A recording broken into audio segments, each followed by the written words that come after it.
তিন কন্যাকে একবারে বাপের বাড়ি পাঠিয়ে দিলি? আজকে আমরা গিয়েছিলাম বাজার কলকাতায়। বাজার কলকাতায় বেশ সেল চলছে, তো আমরা তিনজন মিলে চলে গেছি ওই কারণে দেখতে।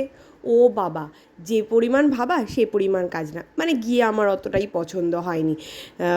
মোটামুটি ছেলের জিনিসগুলো যেগুলো দেখলাম মোটামুটি ভালো, খুব একটা মানে যেগুলো মানে অতটাও ভেবেছিলাম অতটাও ভালো না। আর আমাদের মানে মেয়েদের সেকশানে তো মানে পছন্দ হওয়ার মতো কিছু নেই, মানে এমনি ড্রেস ভালো, মানে যেগুলো সেল ছিল ওগুলো কিছুই পছন্দ হচ্ছিল না।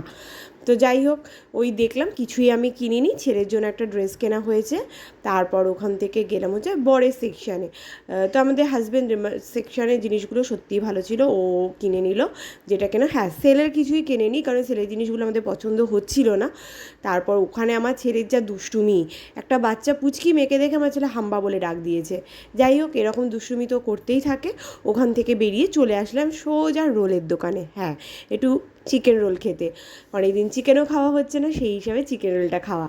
তো চিকেন রোলটা আমরা তিনজন মিলে খেলাম, আমার ছেলে তো একটু একটু করে খাচ্ছিল।